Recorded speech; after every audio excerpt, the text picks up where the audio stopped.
Iran Israel जंग में शुमाली Korea की एंट्री। अमेरिकी सदर डोनाल्ड ट्रंप वाज़े अल्फाज में ये कह चुके हैं कि उन्हें शुमाली कोरिया और रशिया की जानिब से ईरान की मदद के शवाहिद मिले हैं। शुमाली कोरिया क्या करने जा रहा है, क्या वो वाकई ईरान की मदद कर रहा है? इस हवाले से खुरम कलीम साहब से गुफ्तगू करते हैं। जी खुरम साहब, ये खबरें गर्दिश में है कि शुमाली कोरिया वाकई ईरान का साथ देने के लिए कुछ बड़ा करने जा रहा है। इस खबर में कितनी सदाकत है? देखिए, ये शुमाली कोरिया जो है, इसकी एक बड़ी इंपॉर्टेंस है इस खत्ते के अंदर। फार ईस्ट के अंदर एक ऐसा मुल्क जो अमेरिका का मुखालिफ समझा जाता है। ये पूरी जंग जो है, ये दो तरह दुनिया इस वक्त तकसीम है। एक अमेरिका जो इसराइल की हिमायत में खड़ा हुआ है, और अमेरिका की हिमायत में पूरा यूरोप खड़ा हुआ है। बिल्कुल। तो दुनिया इस तरह से तकसीम है। दूसरी जानिब रूस है और चाइना है और पाकिस्तान है, जो या मुस्लिम ममालिक है जो चाह रहे हैं कि जंग बंद हो जाए। जो इसराइल जो बिला वजह की जारियत ईरान पर उसने जो एक जंग मुसल्लत कर दी है जिसका कोई जवाब मौजूद नहीं है, तो उसके अंदर अमन की ख्वाहिश रखने वाले ममालिक मौजूद हैं। जैसे चीन है, उसने रशिया, उसने तो सालसी की भी पेशकश की है कि ईरान और इसराइल के दरमियान मैं सालसी कर सकता हूँ क्योंकि दोनों से मेरे अच्छे ताल्लुकात हैं, तो मैं इनको मुज़ाकरात की टेबल पर लाकर मुज़ाकरात कामयाब करा सकता हूँ। आज चीन ने भी आज दबाव डाला, बल्कि उसने इस जो रूस की जो पेशकश है उसकी तायद की कि ये बहुत अच्छी तजवीज़ है। रूस कोशिश करे तो ईरान और इसराइल के दरमियान ताल्लुकात को ठीक कर सकता है, मुज़ाकरात पर ला सकता है, जो एस्केलेशन उसको ख़त्म कर सकता है। इसके अलावा फ़ौजें वापस जा सकती हैं और हालात नॉर्मलाइज हो सकते हैं।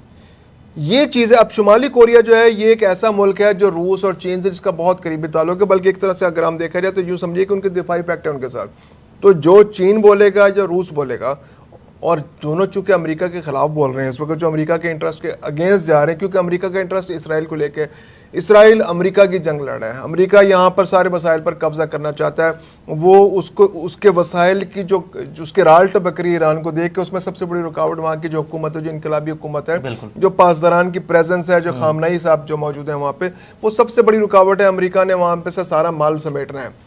अब इसराइल जो उसने गुंडा पाल रखा है, वो गुंडा जो है अमेरिका के इशारा करने पे वो ईरान पर हमले कर रहा है ताकि ईरान कमज़ोर हो जाए, या कमज़ोर होने पर वो घुटने टेक दे, अमेरिका की सारी शराइत मान दे, बिला मशरूत जो है गैर मशरूत तौर पर हथियार डाल दे। या फिर अगर वो ऐसा नहीं करता तो फिर अमेरिका जो है अपने दोस्तों के ज़रिए, आसपास के लोगों के ज़रिए अपने जो एसेट्स उसने बना रखे हैं वो फिर उनको फंडिंग करेगा, वहाँ पे जो अलहदगी की तरीके चल रहे हैं उनको फंड करेगा, और वो वहाँ की गवर्नमेंट को इतना कमज़ोर कर देगा कि वो फिर किसी काबिल नहीं रहेंगे। फिर आने वाले दिनों में वहाँ पे इलेक्शंस होंगे और जो खाना जंगी की सूरत पैदा कर दी जाएगी, जो अफ्रीका में होता रहा और बहुत सारे या तो खाना जंगी करा देगा, या फिर उस गवर्नमेंट को इतना कमज़ोर करा देगा कि उसको इलेक्शंस कराने पड़ जाएंगे। और इलेक्शन जब इस तरह के हालात में होते हैं तो इलेक्शन फिर आमतौर पर वो लोग हुकूमतें हार जाती हैं, तो फिर नई हुकूमत आएगी, फिर अमेरिका उससे अपने मुतालबात मनवाएगा और फिर उस पर उसका एहसान भी होगा कि देखो हमने तुम्हें हुकूमत दिलवाई। क्योंकि वहाँ पे पोटेंशली ऐसी बहुत सी तरीके मौजूद हैं जो ईरान में नई गवर्नमेंट ला सकते हैं या ईरान के अंदर सोच को तब्दील कर सकती हैं। शाह ईरान का पुराना ख़ानदान मौजूद है, फिर वो जो मुजाहिदीन खल्क वाले मौजूद है, फिर सीस्तान वाले वहाँ पे एक तरीके मौजूद हैं, इसके अलावा कुर्दों के तरीके मौजूद हैं। इसके अलावा भी बहुत सारे लोग हैं। तेहरान की सोच अलहदा रही है, वो लिबरल सोच है, वो नहीं पसंद करते कि जो इस्लामिस्ट पूरे ईरान पर उनका कंट्रोल हो। तो ऐसी सोच मौजूद है। लोग ज़हनी तौर पे मुमकिन है कि 45 साल से लोगों की सोच में तब्दीली भी आई हो, लोग थक गए हों, कहने यार कुछ थोड़ा सा माहौल डिफरेंट होना चाहिए। तो सारी पॉसिबिलिटीज़ मौजूद हैं। ऐसे में अमेरिका, दूसरी जानब ये लोग हैं, अब शुमाली कोरिया वाले हैं या चाइना वाले हैं, अब ये नहीं चाहते कि जो सारा जो वहाँ पे जिस तरह से मसाइल पर कब्जा करे, और फिर क्या बात क्या अमेरिका ने आज यहाँ कब्जा किया तो कल किसी और मुल्क की तरफ रुख कर ले। तो इनके बड़े बिटर एक्सपीरियंस है। कोरिया का बड़ा बिटर एक्सपीरियंस है अमेरिका के हवाले से। आप ठीक कह रहे हैं, लेकिन इस सारी सूरत हाल में जो सिनेरियो बन रहा है, शुमाली कोरिया और ईरान में काफ़ी फासला है। क्या शुमाली कोरिया किसी तरह ईरान की मदद कर सकता है? क्या वहाँ तक किसी किस्म का कोई असलहा, मिसाइल या मिलिट्री कुव्वत पहुँचाई जा सकती है? देखिए, अगर इसमें चीन अपना अमल दखल हो, चीन का हो, क्योंकि चीन समंदर चीन के पास से गुजरता है सारे का सारा ना, ये तो चीन है या इंडिया, उसके पास से गुजर के ईरान आपने जाना है।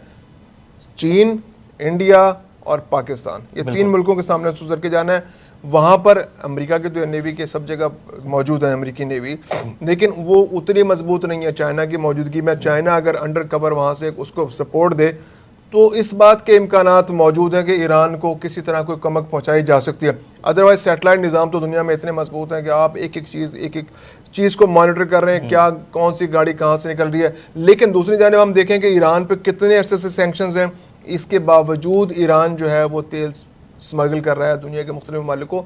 स्मगल कह लें उसको, यानी अपनी मर्जी से वो तेल खुले समंदर में जाके दूसरे जहाज़ों तक मुंतकिल कर देता है या कुछ मुल्कों तक पहुंचा देता है। तो इस बात के इम्कान तो मौजूद है। चाइना, जब ईरान तेल दुनिया को दे सकता है तो फिर वो असला भी ले सकता है। अच्छा, शुमाली कोरिया जो है वो मिसाइल टेक्नोलॉजी में काफ़ी आगे जा चुका है। इसके अलावा फिर वो न्यूक्लियर पावर भी है एक तरह से। तो उसका ईरान को इस वक्त जो है ना मिसाइल टेक्नोलॉजी की बहुत शदीद जरूरत है, क्योंकि इसराइल से बदू जंग तो लड़ नहीं रहा। बिल्कुल। उसका हमला करने का एक ही पॉसिबिलिटी है इसराइल पर हमला करने की, कि वो जब भी जवाब देगा तो मिसाइल के जरिए जवाब देगा। तो पाकिस्तान तो जाहिर सी बात है, क्योंकि पाकिस्तान तो अपने पोजीशन क्लियर कर चुका है कि हम असला नहीं देंगे, हम इस जंग में शामिल नहीं होना चाहते। हम ना मिसाइल देंगे ना कोई और टेक्नोलॉजी ईरान को देने की या कोई सिस्टम देने के लिए हमारा कोई इरादा नहीं है। लेकिन हम पॉलिटिकल फ्रंट पे और इखलाकी तौर पे ईरान की मदद करते रहेंगे, दुनिया को कन्विंस करते रहेंगे, सफारती सतह पर कोशिश करते रहेंगे कि ये जंग रुक जाए। शुमाली कोरिया की ये पोजीशन है, चाइना की ये पोजीशन है कि वो फार ईस्ट के रास्ते, बहरे हिंद के रास्ते जो है वो ईरान की मदद कर सकते हैं। न्यूक्लियर तो जाहिर सी बात है नहीं देंगे, वो फराम करेंगे, इससे तो बहुत ज़्यादा तबाही फैल सकती है। लेकिन मिसाइल टेक्नोलॉजी के हवाले से या मिसाइल के, अब देखें ना मिसाइल बन रहे हैं ईरान के अंदर, ईरान को मिसाइल बनाने, ईरान की इंडिजिनस है, मुमकिन है उसने कहीं ना कहीं असिस्टेंस ली हो, उसके अंदर कुछ सपोर्ट ली होगी। उसको पुर्जों की ज़रूरत है, उसको इंजन्स की ज़रूरत है, उसको और भी मुख्तलिफ इक्विपमेंट्स की ज़रूरत है। तो शुमाली कोरिया जो इंडिजिनसली वहाँ पे काम कर रहा है, उसकी मिसाइल टेक्नोलॉजी काफ़ी अच्छी है, तो वो ज़रूर ईरान को इसमें मदद कर सकता है, टेक्निकल असिस्टेंस दे सकता है, खाम माल दे सकता है, इंजन्स दे सकता है और पुर्जे दे सकता है। फ्यूल तो ईरान के पास फ्यूल की कमी तो नहीं है, तो ये मदद शुमाली कोरिया से उसको मिल सकती है और चीन से भी डेफिनेटली मिल सकती है। चीन बहुत इंपॉर्टेंट मुल्क है इस खत्ते के अंदर। चीन बज़ाहिर खुद डायरेक्टली इन्वॉल्व नहीं होगा, लेकिन चीन अगर शुमाली कोरिया से गएगा तो शुमाली कोरिया उसकी मदद कर सकता है। खुरम साहब, अगर समंदर के रास्ते शुमाली कोरिया से किसी भी किस्म का दिफाई साजो-सामान ईरान तक पहुंचाया जाता है तो दरमियान में बहरे हिंद है, और बहरे हिंद वहाँ पर एक चौकीदार इसराइल का बैठा हुआ है भारत, तो क्या ये सब मुमकिन हो पाएगा? देखिए, अगर चीन की अगर मदद हासिल है ना, तो फिर तो इम्कानात बन सकते हैं कि चीन अगर उसको कवर दे शुमाली कोरिया को, या फिर कोई ऐसे, देखें ना अब ईरान भी जो तेल सप्लाई कर रहा था दूसरे मुल्कों को, वो कार्गो शिप्स के जरिए कर रहा था, वो तेल के शिप्स नहीं थे। सही। तो वो समझे कि आधा कार्गो होता था, ऊपर नीचे तेल होता था, तेल के टैंक होते थे, नीचे तेल के टैंक होते थे। तो कोई ऐसी सूरत बनानी पड़ेगी कि ऊपर कोई कंटेनर रखे होंगे, नीचे मिसाइल रखे हों, तो कुछ इस तरह की सूरत बनाई जा सकती है। और बहुत सारी ऐसी कार्गो कंपनीज हैं जो पूरी इस खत्ते के अंदर ऑपरेट करते हैं, जिन पे इन्फ्लुएंस होगा, चाइना का भी होगा, शुमाली कोरिया। अब देखें ना, शुमाली कोरिया ने जो मिसाइल टेक्नोलॉजी या न्यूक्लियर टेक्नोलॉजी ली है, तो वो भी तो खुल के तो नहीं आई ना, वो भी कहीं ना कहीं ऐसे हो सकते हैं। फिर इसके अलावा दुनिया में स्मगलिंग के बहुत बड़े बड़े नेटवर्क्स होते हैं। जैसे देखें, हमारे पास अगर इंडिया ने अगर कहीं से टेक्नोलॉजी ली है, तो वो भी उसने कोई खरीदी तो नहीं है ना कहीं से, उन्होंने भी कहीं से कोई पुर्जा उठाया, तो कहीं से कोई पुर्जा उठाया, तो कहीं से कोई पुर्जा।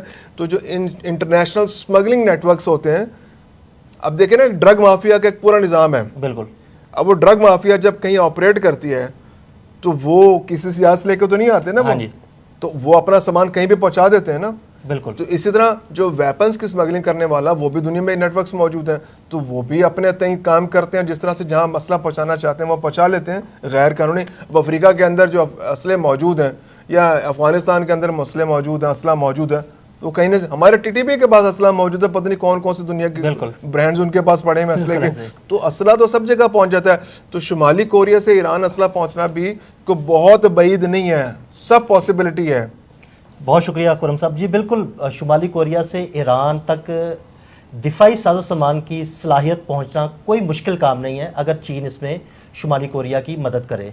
खुरम कलीम और अदील अहमद को इजाज़त दीजिएगा। अल्लाह हाफिज़। YouTube पर गूगली न्यूज देखने के लिए youtube.com की सर्च बार में गूगली न्यूज टीवी टाइप करें। गूगली न्यूज के पेज पर सुर्ख रंग के सब्सक्रिप्शन वाले बटन पर क्लिक करना ना भूलिए। YouTube पेज पर अपलोड होने वाली वीडियो से बाखबर रहने के लिए बेल आइकन पर क्लिक कीजिए। आपको हर नई वीडियो के बारे में नोटिफिकेशन मौसूल हो जाएगा।